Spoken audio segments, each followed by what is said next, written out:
शहर से थोड़ा दूर बसे सुंदर से गांव में रहती थी सरस्वती, सबकी प्यारी सास, और उसकी बहू नीलम, जो शहर से शादी करके इस घर में आई थी।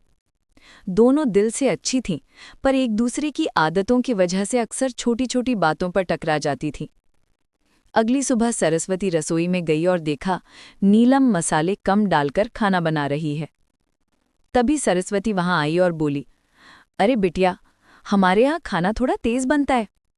नीलम ने धीरे से जवाब दिया, जी मम्मी जी, शहर में हम कम मसाले वाला सादा खाना खाते हैं। दोनों ने एक दूसरे को देखा और वही पहली हल्की सी खटास रिश्ते में घुल गई। नीलम सुबह जल्दी उठने की आदी नहीं थी और सरस्वती अपनी दिनचर्या के अनुसार सुबह 5 बजे काम शुरू कर देती थी। जब सुबह सरस्वती झाड़ू लगाती तो नीलम 7 बजे उठकर शर्मिंदा हो जाती। सरस्वती सोचती कि आजकल की बहुएं आराम ज्यादा करती हैं। नीलम सोचती, मैं मेहनत कम नहीं करती, बस मेरी आदतें अलग हैं। एक ही घर में रहते हुए दो अलग दुनिया टकराती रहती।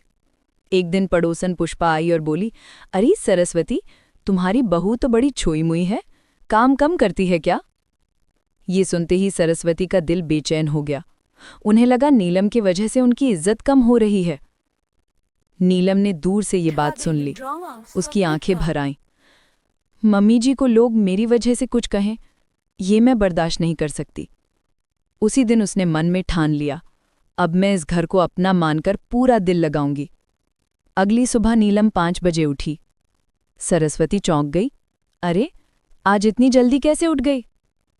नीलम मुस्कुराई, सोचा आपकी मदद कर दूं। धीरे धीरे नीलम ने सास के तरीके सीखे, घर के मसाले, सब्जियां, त्योहारों की रस्में, सब, और घर को संभालना, मन लगाकर काम करना।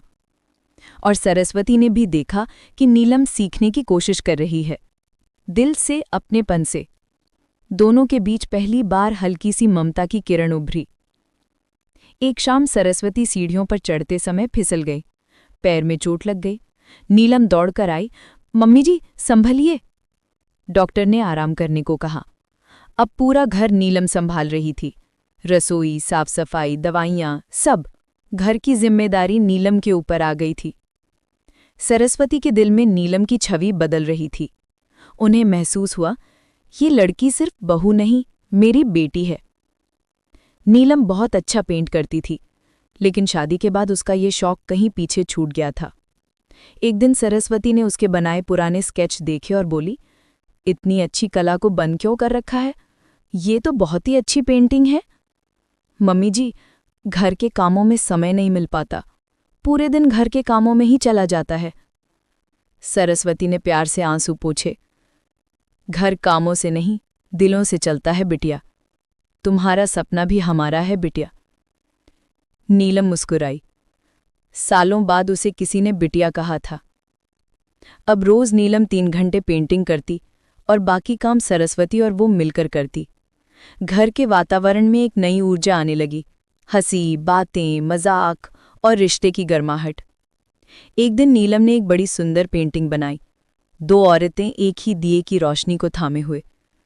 उसने पेंटिंग सरस्वती को दिखाते हुए कहा, ये हम हैं, एक घर, एक दिल, एक रोशनी। सरस्वती की आंखें नम हो गई। नीलम ने अपने इलाके की आर्ट एग्जीबिशन में हिस्सा लिया। उसकी सबसे खास पेंटिंग वही थी, 2 रोशनियां। उसी दिन सरस्वती ने पूरे मोहल्ले की औरतों से कहा, हमारी बहू की पेंटिंग लगी है शहर में, अब बताना काम सिर्फ बर्तन मसाले से ही होता है क्या? लोगों ने ताली बजाई और नीलम गर्व से भर गई। एग्जीबिशन में नीलम की पेंटिंग पहला पुरस्कार जीत गई। स्टेज पर नीलम ने माइक पकड़ा और कहा, अगर मेरी कला को नई जिंदगी मिली है तो वो मेरी सास मम्मी की वजह से मिली है। उन्होंने मुझे बेटी सा अपनाया। भीड़ तालियों से गूंज उठी। नीचे बैठी सरस्वती रोते रोते मुस्कुरा रही थी। मेरी बहू नहीं, मेरी नीलम, मेरी बेटी। रिश्ते खून से नहीं, समझ और अपनेपन से बनते हैं। सास और बहू दोनों एक दूसरे को समझने लगें तो घर दिए की तरह जगमगाता है। और इसी तरह 2 दिलों ने मिलकर एक घर को सच में घर बना दिया।